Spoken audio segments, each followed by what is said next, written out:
I really don't know এই France টিমটাকে হারানোর মতো অ্যাবিলিটি কয়টা টিমের আছে। ফ্রান্স বাদে বিশ্বকাপে এবার 47টা টিম আরও খেলবে এবং আমি জানি না 47টা টিমের মধ্যে কোন টিম এরকম অ্যাবিলিটি রাখে যে এই একটা ফ্রান্স টিমকে হারানোর বা তাদেরকে আটকানো এই বিশ্বকাপ জেতা থেকে।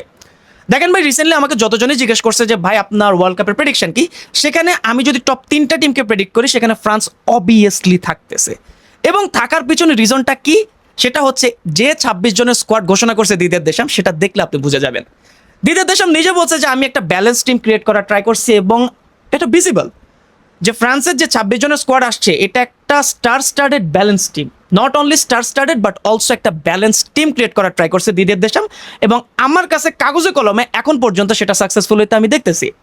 যেমনটা বললাম যে আমরা একটু লেটে এই ট্রেন্ডে আসছি, বিশ্বকাপের মিশন আমরা একটু লেট করে আসছি, বাট বিশ্বকাপে লেট করে আসলো আমাদের যে K6 সিন্ডিকেট, K6 ফ্যামিলি, মানে আপনার কথা বলতেছি, আমার কথা বলতেছি, আমাদের বিশ্বকাপ জার্নি কিন্তু আজকে থেকে স্টার্ট হয়েছে। এবং বিশ্বাস করেন এই পুরো জার্নিতে আমি আপনাদের জন্য অনেকগুলো সারপ্রাইজ প্ল্যান করে রাখছি। সেটার মধ্যে প্রথম সারপ্রাইজ আমি আজকে ড্রপ করলাম। আমাদের আলহামদুলিল্লাহ 20,000 ফলোয়ার কমপ্লিট হয়েছে, যার কারণে আমি আপনাদেরকে ধন্যবাদ জানাতে চাই। এবং ধন্যবাদ আমি খালি হাতে দিব না, সেটা হচ্ছে আপনাদের জন্য আমি একটা গিভওয়ে অ্যারেঞ্জ করছি। এবং আরেকটা সারপ্রাইজ ড্রপ করি, সেটা হচ্ছে এখন থেকে প্রতি মাসে আমরা জার্সি গিভওয়ে করব। কেমন দিলাম বলেন বলেন বলেন, কেমন দিলাম? গিভওয়েতে পার্টিসিপেট করতে হলে খুবই ইজি স্টেপ, সেটা আমি কমেন্টে দিয়ে দিয়েছি। Just you have to be a top fan of this page. আপনাকে এই পেজের একটা টপ ফ্যান হতে হবে, জাস্ট এটা। এবং সেটার জন্য কী কী করতে হবে সেটা আমি অবশ্যই কমেন্টে দিয়ে দিচ্ছি। সো গিভওয়েতে পার্টিসিপেট করেন and thank you so much to each and everyone যারা যারা আমাকে হেল্প করছেন এই 20,000 ফলোয়ারে আনতে। এবং একটা কঠিন একটা আপনাদেরকে টার্গেট দেই, সেটা হচ্ছে আমি চাই, আমার এটা খুব আশা যে বিশ্বকাপের মধ্যে আমাদের এই পেজে যেন 50,000 ফলোয়ার হয়ে যায়। আমি জানি অনেক বিশাল একটা আবদার করে ফেলছি, but I want you to make this happen, please please. So এটা তো গেল গিভওয়ের অপশন, বা এছাড়া আরও সারপ্রাইজ আসতেছে ভাই, ওয়েট করেন, জাস্ট একটু একটু ওয়েট করেন। Back to the video. 26 জনের স্কোয়াড আসছে, যেটাতে প্রপারলি ব্যালেন্স টিম, এটা আমি নিজে দেখে নিজেও বুঝতেছি। অনেকে তাদের অনেকগুলো উইকনেস ধরতেছে, বাট আমার কাছে খুব মেজর উইকনেস লাগতেছে না, সেগুলো নিয়ে আমরা কথাবার্তা বলবো। সো আসেন একে একে 26 জন প্লেয়ারকে একটু একটু করে রিভিউ করি। প্রথমে গোলকিপার পজিশন, এবং গোলকিপার পজিশনে ফ্রান্সে কে কে স্টার্ট করতে পারে এটা আমরা মোটামুটি সবাই শিওর, সেটা হচ্ছে মাইক মেগনান। এসি মিলানের গোলকিপার, 6 ফুট 3 ইঞ্চি, রাইট ফুটেড এবং দারুণ রকমের সুইপার কিপিং করেন। সো দিদিয়ের দেশামের যে ট্যাকটিক্সে তিনি খেলান, তাতে মানে সেই ফর্মুলার মধ্যে, সেই ট্যাকটিক্সের মধ্যে মাইক মেগনান ছাড়া আমার কাছে মনে হয় না যে অন্য কোনো গোলকিপার স্টার্ট করতে পারে। বাট গোলকিপার স্টার্ট না করলে আরও দুইজন কিন্তু এই স্কোয়াডে আসেন, ব্রাইস সাম্বা এবং রবিন রেজার। ব্রাইস সাম্বা হচ্ছেন রেইন্সের, ফ্রান্সের ক্লাব রেইন্সের একজন গোলকিপার, আর রবিন রেজার হচ্ছে লেন্সের, রেন্স। দুইজনই মোটামুটি, একজন 6 ফুট 2 ইঞ্চি, একজন 6 ফুট 4 ইঞ্চি, এবং দুইজনের দুই রকমের অ্যাবিলিটি হইলো, এবং দুইজনের বয়সও মোটামুটি আছে, আমি বয়সের ইয়েটা হারাই ফেলছি। সো যাই হোক, বয়সেরটা আমার লাগবে না, বাট 6 ফুট 2 ইঞ্চি, একজন 6 ফুট 4 ইঞ্চি। সো গোলকিপার পজিশনটা আমার কাছে মোটামুটি মনে হচ্ছে সর্টেড। অনেকজনরে দিয়ে ট্রাই করছে। দিদিয়ের দেশামের একটা জিনিস ভালো হচ্ছে কি, বা একটা মধুর সমস্যা হচ্ছে কি, উনি এতগুলা প্লেয়ার পাচ্ছেন, যার মধ্যে উনি নিজেই কনফিউজ কারে রেখে কারে ধরবেন। অনেকে বলতেছে চুয়ামিনিকে কেন রাখা হয় নাই, সেভিলিয়ারকে কেন রাখা হয় নাই। লোকটার কাছে আসলে অপশন নেই, এতগুলা স্টার ওনার কাছে অপশন আছে, উনি কারে রেখে কারে খাবেন, এরকম একটা অবস্থা হয়েছে। এবং গোলকিপিং পজিশনও সেম অবস্থা, এবং উনি অনেকজনকে কিন্তু ট্রাই করছেন। রিসেন্ট টাইমে আমরা ফ্রান্সের যতগুলো ম্যাচ দেখছি, সেখানে কিন্তু আমরা দেখছি যে মোটামুটি উনি অনেকজনরে ট্রাই করে দেখছে, অনেকগুলো রোটেশন তিনি দেখাইছেন, অনেকগুলো সেট তিনি ট্রাই করছেন। এবং লাস্ট কলম্বিয়া ম্যাচে তো মোটামুটি তিনি সেকেন্ড টিমে নামাই দিয়েছে, যদিও তিনি জয়নি আসছে। সো লোকটা এভাবে করে কিন্তু স্কোয়াডগুলোকে সাজাইছেন। সো গোলকিপার পজিশন আমার মনে হয় না যে মাইক মেগনান ছাড়া অন্য কাউকে তিনি স্টার্ট করাবেন, এবং না করানোটাই উত্তম। এবার আসেন ডিফেন্ডারদের মধ্যে ভাই আমি একটা জিনিস দেখলাম যে ফ্রান্সের ডিফেন্ডারদের মধ্যে মালো গুস্তো আর জুলস কুন্দে বাদে বাকি সবগুলো 6 ফুট, মানে লম্বা চওড়া, শারীরিক, ফিজিক্যাল, ডমিনেটিং কয়েকটা ক্যারেক্টারে তিনি 26 জনের স্কোয়াডে রাখছেন। এবং আমার মনে হয় না যে এই টিমটার সাথে ফিজিক্যালি কেউ পারবে, এবং কয়েকটা প্লেয়ার আছে ফিজিক্যালি প্লাস স্পিডি। দেখেন সবার আগে তিনি কাকে চুজ করছেন, উইলিয়াম সালিবা, এবং মোস্ট প্রবাবলি উনি স্টার্টও করবেন প্রতিটা ম্যাচে। অসাধারণ একজন সেন্টার ব্যাক, আর্সেনালের হয়ে এবার ফাইনালও খেলবেন। অসাধারণ একটা সিজন পার করছেন, 6 ফুট 4 ইঞ্চি, বল উইনিং বা বল কাভারিং বা যে কোনো কিছু বলতে পারেন, খুব ভালোভাবে করতে পারেন। সো আমার মনে হয় যে আমার যে প্রেডিক্টেড লাইন আপ আমি একটু পরে দিব, সেটাতে উনি ডেফিনেটলি থাকতেছেন, এবং ফ্রান্সেরও প্রতিটা ম্যাচে থাকার পসিবিলিটি ওনার বেশি আছে। এরপর ইব্রাহিমা কোনাতে, 6 ফুট 4 ইঞ্চি, উনিও সেম লিভারপুলের হয়ে খেলতেছেন, রাইট ফুটেড সিবি, বিধ্বংসী রকমের তিনি একজন, মানে লম্বা চওড়া যেরকম একটা ড্রিম সিবি থাকে। আমরা কিন্তু এই সিজনের শুরুতে কিন্তু শুনতেছিলাম যে ওনার সাথে লিভারপুলের একটা লিঙ্ক আপ দেখা যাচ্ছিল, যদি এখন একটু কম কম শোনা যাচ্ছে, বাট লিভারপুলের রিয়াল মাদ্রিদের সাথে লিঙ্ক আপ আসতেছে, মানে বুঝতেছেন যে ওই প্লেয়ারটা কতটুকু ক্যারেক্টারিস্টিক নিজের মধ্যে রাখে। ভ্যান ডাইকের সাথে উনি প্রায় সময় খেলে থাকেন এবং ওনাকে নিয়ে হয়তো একটু কনফিউজ থাকতে পারে যে উনি স্টার্টিং 11 স্টার্ট করবেন কিনা, বাট এই প্লেয়ারটা যে টিমের মধ্যে আছে ওই টিম রে ডিফেন্সে গিয়ে আপনি কি করতে পারবেন সেটা নিয়ে আমার বিশাল একটা সংশয় কাজ করতেছে। এরপর উপমেকানো বায়ার্ন মিউনিখের হয়ে অস্থির একটা সিজন কভার করছেন, অস্থির, 6 ফুট 1 ইঞ্চি এবং অসাধারণ তিনি একজন বল প্লেয়িং সেন্টার ব্যাক। এটা যে কতটুকু মানে ইম্পর্টেন্ট একটা টিমের জন্য যারা ব্যাক থেকে বিল্ড আপ করার ট্রাই করে, তাদের জন্য একজন বল প্লেয়িং সেন্টার ব্যাক থাকা কতটা যে গুরুত্বপূর্ণ সেটা আসলে বলার মতো না। এবং আমরা যারা বার্সেলোনা ফ্যান আছে আমরা জানি যে একজন বল প্লেয়িং সেন্টার ব্যাক কতটা জরুরি একটা টিমের জন্য। সো উপমেকানো জটিল এক ধরনের একটা সিলেকশন এবং এখানে কোনো প্রকার ডাউট থাকার কথা না। এরপর লুকাস হার্নান্দেজ, লাস্ট ম্যাচে কলম্বিয়ার এগেনস্টে কিন্তু তাকে স্টার্ট করা হয়েছে এবং একমাত্র লেফট ফুটেড সেন্টার ব্যাক উনি। সো আমার মনে হয় যে দিদিয়ের দেশাম যখনই দরকার পড়বে তখনই কিন্তু লুকাস হার্নান্দেজকে মাঠে রাখার ট্রাই করবেন এবং উনিও কিন্তু 6 ফুট। ভাই চিন্তা, আমি দেখছেন মানে 4 জনের কথা বললাম, 4 জন কিন্তু 6 ফুটের নিচে নেই। এরপর আরেকটা প্লেয়ারকে সিলেক্ট করা হয়েছে, যদিও আমার মনে হয় না যে উনি নামবে মাঠে এবং সাবস্টিটিউট হিসেবে মাঠে নামার চান্স খুবই কম, বাট ম্যাক্সেন্স ল্যাক্রয়, ক্রিস্টাল প্যালেসের এই প্লেয়ার, 6 ফুট 3 ইঞ্চি এবং ওনার কিন্তু একটা ভালো গুণ হচ্ছে উনি অনেক বেশি স্পিডি এবং খুব দ্রুত তিনি কিন্তু বল রিকভার করতে পারেন। আমি খুব একটা খেলা ওনার দেখি না সত্যি কথা বলতে, বাট আমি যতজনের অ্যানালাইসিস দেখছি সবাই কিন্তু সেম কথাই বলতেছে যে এটা কিন্তু একটা ভালো পিক হইতে পারে। এরপর রাইট ব্যাক পজিশনে আমাদের রাইট ব্যাক পজিশনে বার্সেলোনা রাইট ব্যাক পজিশনের প্রাণ ভোমরা জুলস কুন্দে কীরকম প্লেয়ার এটা আসলে আমরা সবাই জানি। উনি লামিন ইয়ামালের সাথে যেভাবে কানেক্ট করেন, যেভাবে লিঙ্ক আপ করেন, লামিন ইয়ামাল যখন ইনভার্ট যায় তখন তিনি ওভারল্যাপ করেন, ওভারল্যাপ করলে আবার উনি ইনভার্ট ভিতরে ঢোকার ট্রাই করেন। সো ভালো একটা সাইনিং এবং আমার মনে হয় যে মালো গুস্তো এবং ওনার মাঝখানে বিশাল একটা প্রতিযোগিতা হবে। যদিও আমার পার্সোনালি মনে হয় যে মালো গুস্তোকে স্টার্ট করানো হবে, but joules Kunde can B a great option যখন আপনার টিম একটু অ্যাটাকিং ওয়াইজ খেলা ট্রাই করবে এবং ডেম্বেলের সাথে উনি কিন্তু বেশ ভালো একটা পারফরমেন্স দিতে পারে বলে আমার মনে হয়। সো জুলস কুন্দে গেল। এরপর আসেন হচ্ছে মালো গুস্তো, যাকে আমি যে প্রেডিক্টেড লাইন আপ দিছি একটু পরে আমি আপনাদেরকে দেখাবো যে আমি কোন লাইন আপটাকে আমি প্রেডিক্ট করছি।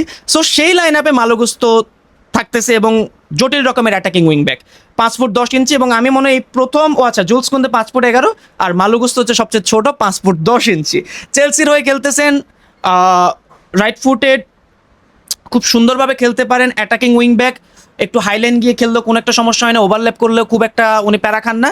সো আমার মনে হয় যে এবং রিসেন্ট টাইমে দিদের দেশে ওনার উপর কিন্তু বেশ ভালো রকমের এটাকে কি বলে ডিপেন্ডেন্সি বা দেখতেছেন উনি ভালো রকমের একটা চান্স দিচ্ছেন ওনাকে। সো আমার মনে হয় যে প্রথম থেকে মালো গুস্তো স্টার্ট করতে পারে। এরপর থিও হার্নান্দেজ, যখন তিনি ইউরোপের টপ 5 লিগে ছিলেন তখন তো তার উপর কোনো প্রকার ডাউট ছিল না এবং এখন যারা ডাউট করতেছেন তাদেরকে আমি বলবো যে ডাউট খুব একটা করার দরকার নেই, কারণ উনি স্টার্ট করবে। দিদিয়ের দেশামের একটা জিনিস আমার ভালো লাগে সেটা হচ্ছে উনি এক্সপিরিয়েন্সের উপর একটু নজর দেন বেশি, যার কারণে আপনি কিন্তু প্রায় সময় দেখবেন যে ওনার যে স্কোয়াডটা থাকে সেখানে তিনি ইয়ং ব্লাড যেরকমভাবে নেন সেভাবে কিন্তু তিনি এক্সপিরিয়েন্স প্লেয়ারদেরও নেন, যার কারণে দেখবেন যে আপনি কান থেকে দেখতেছেন, আপনি র্যাভিওটকে দেখতেছেন, তারপর আপনি থিও হার্নান্দেজকে দেখতেছেন, আপনি এরকম প্লেয়ারগুলোকে আপনি দেখবেন যারা হচ্ছে একটু এজ বাট প্রপার এক্সপিরিয়েন্স থাকতেছে এবং আপনার টিমকে যদি আপনি বিশ্বকাপ জেতাইতে হয় তখন আপনার কিন্তু এরকম প্রেশার মোমেন্ট আসবে যেখানে আপনার এক্সপিরিয়েন্সই কিন্তু আপনাকে বাঁচাইতে পারে। সো থিও হার্নান্দেজ এবং আমার মনে হয় উনি স্টার্টও করবেন। এরপর লুকাস ডিগনে, অ্যাস্টন বিলার হয়ে তিনি খেলতেছেন এবং অ্যাস্টন ভিলা কিন্তু গতকালকে লিভারপুলকে হারাইছে। সো এই টিমটা এবং উনাই এমিরি যে টিমটা বানাইছে সেটা নিয়ে আসলে একটা কেস স্টাডি করা উচিত। আমরা এটাকে কি বলে, লুচোকে আমরা অনেক বেশি প্রেস করি যে তিনি পিএসজিকে একটা বেশ ভালো একটা টিম গঠন করছেন, বাট উনাই এমিরিকেও দেখাইতে হবে যে উনিও কীরকম একটা টিম গঠন করছে যে যারা আবারও চ্যাম্পিয়ন্স লিগে ব্যাক করছে। গ্রেট। সো এটা গেল হচ্ছে ডিফেন্সিভ যারা খেলবে বা ডিফেন্ডার তাদেরকে আমরা করলাম। এবার আসেন হচ্ছে মিডফিল্ডার পজিশনে আমার মনে হয় যে চুয়ামিনি, যদিও রিয়াল মাদ্রিদের ডাগআউটে প্রচুর মারামারি করতেছেন বালভার্দের সাথে, বাট ফ্রান্স টিমের উনি কিন্তু একটা অবিচ্ছেদ্য অংশ যাকে আমার মনে হয় না যে ড্রপ করানো হবে এবং দারুণ রকমের ডিপ লাইং অ্যাঙ্কর উনি, দারুণ রকমের। ওনার হাইট যদি বলি 6 ফুট 2 ইঞ্চি, 6 ফুট 2 ইঞ্চির এরকম প্লেয়ার আপনার মিডফিল্ডে যখন থাকবে, সো ফিজিক্যালি যে আপনি কিরকম ভাবে একটা অ্যাডভান্টেজের মধ্যে থাকবেন সেটা আসলে বলার মতো থাকে না।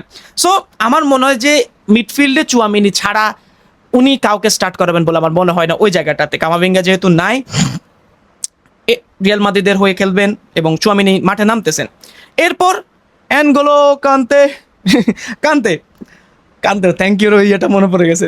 আচ্ছা যাই হোক, কান্তেকে কেন এত বেশি প্রেফার করে দিদিয়ের দেশাম, এটার প্রমাণ তিনি বারবার দিয়ে আসতেছেন। একজন ওয়ার্ল্ড কাপ উইনার, সেটার জন্য না, বরং এখনও এই বয়সে এসেও তিনি যে সার্ভিসটা দিচ্ছেন সেটা আসলে ম্যাড রেসপেক্টের জায়গা থেকে। আমি জানি হ্যাঁ এখন হয়তো ওই আগের পারফরমেন্সটা তিনি দিতে পারবেন না, বাট ক্রুশাল মোমেন্টে এসে উনি কিন্তু বেশ ভালো রকমের পারফরমেন্স দিতে পারবেন। এবং উনি যদি না খেলেন সেখানে কিন্তু এর পরবর্তীতে যে প্লেয়ারটা, আরেকটা এজড প্লেয়ারকে নিয়ে আসা হচ্ছে, এক্সপিরিয়েন্স প্লেয়ারকে নিয়ে আসা হচ্ছে, মানে তা আমি কথা বলতে হচ্ছে র্যাবিওর কথা, এসি মিলানের হয়ে খেলেন।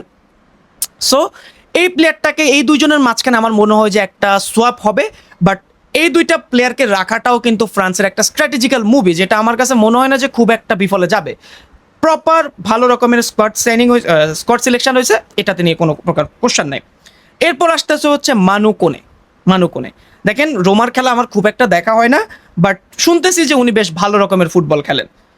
বক্স টু বক্স প্রোগ্রেসার, উনি রাইট ফুটেড, সো ভালো হইতে পারে। বাট আমার মনে হয় না যে ওনাকে খুব একটা চান্স দেওয়া হবে, বাট দিলেও বেশ ভালো রকমের একটা এক্সপ্লোশন তিনি ঘটাতে পারেন, ঠিক আছে। এবং শুনতেছি কিন্তু বেশ ভালো করতে পারেন। আমি সত্যি কথা বলতে চাই, আমি ওনার খেলা খুব একটা দেখিনি, যার কারণে আমি খুব একটা জাজও করতেছি না। দেখলে হয়তো আমি আরো বেশি এটা নিয়ে কথা বলতে পারবো। এরপর এমেরি, এমেরির কথা বলতেছি না, ওয়ারেন জাইরে এমেরি। লাস্ট বায়ার্ন ম্যাচে উনি যেভাবে রাইট ব্যাক থেকে যেভাবে তিনি, এটার জানি নাম কি জানি, আরে এ নাম ভুলে গেছি, বায়ার্ন মিউনিখের লেফট উইঙ্গার, দেখ আমাদের সাথে ইয়ে ছিল যে লুইস দিয়াস রে তিনি যেভাবে আটকাইছে উইথ এটারে কি বলে মার্কিনিসটার সাথে নিয়ে উনি যেভাবে আটকাইছে ওই জায়গাটাতে, ইমপ্রেসিভ। এবং আপনার টিমে এরকম একটা ভার্সেটাইল প্লাস হাইব্রিড একটা প্লেয়ার যখন আপনি পাবেন, তখন আপনি তাকে যে কোনো পজিশন আপনি তাকে খেলাতে পারবেন। সো রাইট পজিশনের মিডফিল্ড হোক, আপনি রাইট ব্যাক হোক, আপনি এনি পজিশনে তারা খেলাতে পারবেন যখন তারা দরকার পড়বে। সো এই জন্যই মেনলি ঝামেলাটাতে পড়ে যাচ্ছি যে আসলে আপনি মানে ওরে কখন চান্স দেবেন, এতগুলো স্টার প্লেয়ার যে কাকে রেখে কাকে বসাবেন। সো রাইট ফুটের ওই প্লেয়ারটা বেশ ভালো রকমের সার্ভিস দিতে পারে ফ্রান্স টিমরে, যেটা নিয়ে কোনো প্রকার ডাউট থাকার কথা আসলে না। আমি সেম সেন্টেন্স বারবার রিপিট করতেছি, জানি না কেন, কারণ এরকম খুব একটা তো করা হয় না। বাট ওয়ার্ল্ড কাপ আসতেছে, সব করবো, সব ট্রাই করবো। এবার আসেন অ্যাটাকিং পজিশন। ফ্রান্সের এই অ্যাটাকটাকে যদি আপনার থার্ডে যদি আপনি নিয়ে আসেন, আপনি গোল খাবেন ফর শিওর আপনি গোল খাবেন। আপনি চিন্তা করে দেখেন তাদের ফার্স্ট ফরওয়ার্ড পিকটা কে, Kylian dictator Mbappe. Real Madrid কি করতেছে না করতেছে উনি দাঁড়তেছে না, বাট উনি গোল্ডেন বুটের রেসে আছেন এবং এই প্লেয়ারটা নিজের স্ট্যাট প্যাড করার জন্য এনিথিং করতে পারবে, যে কোনো কিছু। 2018 সালে তিনি রাইট উইঙ্গার পজিশনে খেলছে, 22 সালে লেফট উইঙ্গার, এবং এবার সেন্টার ফরওয়ার্ড পজিশনে তিনি খেলবেন বলে আমরা ধারণা করতেছি। এবং এই প্লেয়ারটা গোল করবে, আপনি যত যাই বলেন স্কোয়াডে এটা করতে পারে সেটা করতে পারে। এবং উনি যদি দুনিয়াতে একটা কোচের কথা শুনেন সেটাই কিন্তু দিদিয়ের দেশাম। সো দিদিয়ের দেশামের আন্ডারে Kylian Mbappe is another breed. এবং কিলিয়ান এমবাপেকে যদি আটকাতে পারেন, এরপর কে আছে? কিলিয়ান এমবাপেকে ধরেন আপনি আটকাই দিয়েছেন, এরপর কে? Ousmane Dembele. রাইট উইঙ্গার পজিশনে আপনার কাছে একজন ব্যালন ডিওর উইনার আছে, জাস্ট এতটুকু বললাম, এরপর আর কিছু বলার দরকার পড়ে না। ওয়াইড পজিশনে আপনি তাকে আটকানোর জন্য কি করবেন? আপনি তার দিকে আগে যাবেন, আগে গেলে কি হবে? সে ডিরেক্ট ক্রস করবে, তার মধ্যে সব ধরনের পজিশন। এবং আমার দেখা, আমি দেখেন খুব একটা পছন্দ তারা করি না সত্যি কথা বলতে, কারণ সে আমাদেরকে ধোকা দিয়ে চলে গেছে এবং ওখানে গিয়ে সে ইউসিএল প্লাস ব্যালন ডিওর দুইটা জিতছে। বাট আমি তো প্রেস তো না করে থাকতে পারবো না। ওসমান ডেম্বেলে এমন একটা প্লেয়ার যে তার কোনটা স্ট্রং ফুট সে নিজেই জানে না। সো ওই প্লেয়ারটাকে আপনি কিভাবে আটকাবেন? আপনি কিলিয়ান এমবাপে আটকাইলেন, ওসমান ডেম্বেলে হাজির। এখন ধরেন আপনি ওসমান ডেম্বেলেকে সামহাও আপনি আটকাই দিলেন, এরপর কে? Michael Olise. রিসেন্ট টাইমে যদি একটা প্লেয়ার সবচেয়ে বেশি হাইপড আপ থাকে সেটা হচ্ছে মাইকেল ওলিসে। এবং এই হাইপটা কিন্তু সে এমনি পায় নাই, তার পারফরমেন্স দিয়ে পাইছে। যদিও তার লাস্ট সেমিফাইনাল ম্যাচটা খুব বাজে গেছে, বাট আমি বলবো যে পুরা সিজনের ম্যাচ যদি আপনি দেখেন, আপনি বিশ্বাস করতে বাধ্য হবেন যে এই প্লেয়ারটা কীরকম একটা চুম্মা প্লেয়ার। এবং ওই জন্যই মেন ঝামেলা যে এটাও তো রাইট উইংয়ে খেলে, সো ওকে খেলাইতে হবে হচ্ছে নাম্বার 10 পজিশনে। বাট সেখানে কে আছে? সেখানে আছে রায়ান চার্কি। ম্যান সিটি একদম কম টাকা একটা সোনার খনি নিয়ে আসছে তাদের টিমে, এবং পেপ গার্দিওলার আন্ডারে দুর্দান্ত পারফরমেন্স তারা আমরা দেখছি। আউটসাইড অফ দ্য বক্স তার শুটগুলা চুম্মা চুম্মা। সো রায়ান চার্কি, এরপর আসতেছে কে? ম্যাগনেস আকিলোচে। আমি যদি নাম ভুল না করে থাকি ভাই প্লিজ, আমার প্রনাউন্সিয়েশন একটু ঝামেলা আছে। মোনাকোর হয়ে খেলেন, আমি খুব একটা ফ্রেন্ডস লিগ দেখি না, যার কারণে খুব একটা আইডিয়া নাই, বাট লম্বা চড়া একজন অ্যাটাকার। এবার আসেন ব্র্যাডলি বারকোলা লেফট উইং পজিশনে, তার সাথে যে এটা দিবে সেটা হচ্ছে কি ডেজিরে ডুয়ে। ব্র্যাডলি বারকোলা, ডেজিরে ডুয়ে, এদের সম্পর্কে খুব একটা বলার দরকার পড়ে না। ডেজিরে ডুয়ে সম্পর্কে বলার দরকার পড়ে না, কারণ লেফট সাইডে তাদের মধ্যে থেকে একজনই স্টার্ট করবে এবং এটা মোটামুটি কনফার্ম, এবং ডেজিরে ডুয়ে কিন্তু বেশ ভালো পারফর্ম করতেছে। সো আমারও মনে হয় যে ডেজিরে ডুয়েকে একটু স্টার্ট করানো হবে, এবং পিএসজির হয়ে তারা ফাটাই পারফরমেন্স দিচ্ছে। ব্র্যাডলি বারকোলা যদিও একটু কম খেলছে, বাট ডেজিরে ডুয়ে চমৎকার। এবার আসেন মার্কাস থুরাম। ইন্টার মিলানের হয়ে সিজনটা খুব ভালোভাবে স্টার্ট করছেন, জিনিসটা এমন না, বাট আস্তে আস্তে তিনি সঠিক পেসটা ধরে ফেলছেন, এবং লাস্ট ম্যাচেও কিন্তু তাকে স্টার্ট করাইছে দিদিয়ের দেশাম। সো উনিও কিন্তু গ্রেট স্ট্রাইকার পজিশনে একটা সাবস্টিটিউট হিসেবে থাকতে পারেন। এবার আসেন ফিলিপে মাটেটা। একিটেকে যখন থেকে ইনজুর্ড হয়েছে তারপর থেকে মাটেটাকে যে স্টার্ট করানো হবে এটা নিয়েও স্টার্ট করতেছি, স্কোয়াডে রাখা হবে এটা নিয়ে মোটামুটি আমরা সবাই মোটামুটি বুঝতেছিলাম, যার কারণে, এবং এটা নিয়ে আমি খুব একটা যে সারপ্রাইজ জিনিসটা এমন না। সো এটা গেল হচ্ছে ফুল একটা তাদের স্কোয়াডের একটা রিভিউ। মোটামুটি আমার চ্যানেলের সবচেয়ে বড় ভিডিও আমি আপলোড করে দিব আজকে। এবার আসেন খুব কম কথায় বলে দিই যে আমার প্রেডিক্টেড স্টার্টিং লাইন আপটা কী হতে পারে। দিদির দেশাম মোটামুটি 4-3-3-তে খেলেন, এবং যেটা অ্যাটাকিংয়ে যখন যায়, যখন ট্রানজিশনে চলে যায় সেটা 4-2-3-1 পজিশনে চলে যায়। সো আমি 4-2-3-1 ওয়াইজে আমি বলবো যে কীভাবে তারা প্রেডিকশন বা কীভাবে তারা লাইন আপ সাজাতে পারে। গোলকিপিং পজিশনে মাইক ম্যাগনান, তার কোনো কম্পিটিশন থাকতে পারে না, সো ওইটা নিয়ে কোনো প্রকার সমস্যা হওয়ার কথা না। রাইট ব্যাক পজিশনে হচ্ছে একটু কনফিউশন থাকতে পারে, মালো গুস্তো স্টার্ট করবে নাকি জুলস কুন্দে। সো আমার পিক থাকবে হচ্ছে মালো গুস্তো, সেখানে আমি খুব একটা চেঞ্জ আমি রাখতেছি না, এবং আমার মনে হয় যে দিদির দেশে এইভাবে স্টার্ট করবে, তবে জুলস কুন্দেকে স্টার্ট করলে কিন্তু তারা ভালো অ্যাডভান্টেজ পাবে। লেফট ব্যাক পজিশনে থিও হার্নান্দেজ, কোনো এখানে কোশ্চেন থাকার কথা না, বাট কি হয় জানি না, এটা হচ্ছে আমার predicted line up. Centre back পজিশনে আমি ইব্রাহিমা কোনা থেকে স্টার্ট করাচ্ছি না, সেখানে হচ্ছে আপনারা যেমনটা দেখতেছেন সেটা হচ্ছে ইব্রাহিমা কোনাতে এবং সালিবা। সো এটাই হচ্ছে আমার ব্যাক ফোর। এবার আসেন চুয়ামিনি এখানে স্টার্ট করবে, যেটা নিয়ে আমার কোনো প্রকার কনফিউশন নাই। চুয়ামিনিকে আমার মনে হয় যে প্রত্যেকটা ম্যাচে স্টার্ট করাবে, তার পাশাপাশি একজন এক্সপিরিয়েন্স মিডফিল্ডার স্টার্ট করাবেন, হয় সেটা র্যাভিও অথবা কান্তে, এবং আমি মনে করি যে আমি যেটা প্রেফার করি সেটা হচ্ছে কান্তেকে স্টার্ট করাবে যতটুকু আমার মনে হয়। সো এটা গেলে হচ্ছে মিডফিল্ড পজিশনে। এবার আসেন অ্যাটাকিং পজিশনে। রাইট উইং পজিশনে ডেমবেলে খেলবে, যার কারণে ওলিসেকে নিয়ে একটা সমস্যা পড়তে পারে। সো ওলিসেকে কি করানো যেতে পারে? ওলিসেকে নাম্বার 10 পজিশনে খেলানো হতে পারে। এখন দেখেন ওলিসে কিন্তু প্রপার নাম্বার 10 না, সে হচ্ছে ইনভার্টেড প্লে মেকার। সো সে খেলতে পারবে, খেলা নিয়ে তার কোনো সমস্যা নেই, সে খেলতে পারবে, বাট সেই পজিশনে তাহলে স্যাক্রিফাইস করা হবে কাকে? রায়ান চেরকিকে, এবং আমি আমার লাইন আপেও সেম জিনিসটাই করতেছি। আর লেফট উইং পজিশনে কে খেলবে? লেফট উইং পজিশনে খেলবে ডেজিরে ডুয়ে, তার সাবস্টিটিউট হিসেবে ব্র্যাডলি বারকোলা আসতে পারে, তারপর হচ্ছে থুরামও কিন্তু খেলতে পারে। আমি কয়েকটা ম্যাচ দেখছি কিনা ঠিক খেয়াল করতে পারতেছি না, বাট আমার মনে হইতেছে সেও লেফট উইং পজিশনে আই গেস খেলতে পারবে। তারপর ফরওয়ার্ড পজিশনে কে? Number 9 Kylian Mbappe. সো এটাই হচ্ছে আমার টোটাল যে predicted line up plus squad review, সেটা হচ্ছে এটা। এখন দেখেন অনেকে বলতেছে যে ফ্রান্সের মিডফিল্ডটা অতটা শক্তপোক্ত না, আই এগ্রি, এবং আমি যদি কোচ হই কোনো টিমের হইতাম তাহলে আমিও কিন্তু সেম জিনিসটা করার ট্রাই করতাম। দেখেন তাদের অ্যাটাকারদেরকে আমি এনে আমার লো ব্লক ডিফেন্সে তাদেরকে আমি কখনো আটকাতে পারবো না। সো আমাকে যেটা করতে হবে, আমাকে মিড ব্লক করতে হবে। আর এই ফ্রান্সের স্কোয়াডে যে জিনিসটার অভাব সেটা হচ্ছে একজন ডিপ লাইং প্লে মেকার যেহেতু নাই, তার কারণে এই মিডফিল্ডটাকে আমি বেশ ভালো রকমের আটকাতে পারবো। দেখেন চুয়ামিনি কিন্তু একজন ডিপ লাইং অ্যাঙ্কর, সে বলটাকে কন্ট্রোল করতে পারবে, বাট ওই যে একটা লাইন ব্রেকিং পাস সেটা কিন্তু সে প্রোভাইড করতে পারবে না, যার কারণে আমার মনে হয় যে ওই জায়গাটাতে একটু ডিসঅ্যাডভান্টেজ থাকলেও থাকতে পারে, but we don't know what's going to happen. এবং আমি আশা রাখবো যে এই ফ্রান্স টিম অ্যাটলিস্ট ফাইনাল খেলবে, এবং ফাইনালে কোনো ফেভারিট হয় না। আমি এটা সবসময় বলে থাকি যে ফাইনালে কখনো ফেভারিট হয় না, এবং এক্স্যাক্টলি সেম জিনিসটাতে আমি এখনো স্টে করবো। So that was the whole review of France squad. আস্তে আস্তে সবগুলো টিমেরই আমরা করার ট্রাই করবো। সো আপনার প্রেডিক্টেড লাইন আপটা কি সেটা কমেন্ট করে জানাতে পারেন, এবং এতক্ষণ পর্যন্ত যেহেতু আপনি ভিডিওটা দেখছেন প্লিজ আপনি আমাকে বলেন। আচ্ছা আপনি একটা কোড ওয়ার্ডি লেখেন, সেটা হচ্ছে মেসি ইজ দ্য গুড। আপনি যদি এটা কমেন্ট করে দেখেন তাহলে আমি বুঝবো যে আপনি এই পুরো ভিডিওটা দেখছেন, এবং অবশ্যই গিভওয়েতে আপনাকে আমি প্রাধান্য দিব কারণ আপনি পুরো ভিডিও দেখছেন। So thank you so much, অনেক বড় ভিডিও করে ফেলছি। বাই, আসসালামু আলাইকুম, আল্লাহ হাফেজ।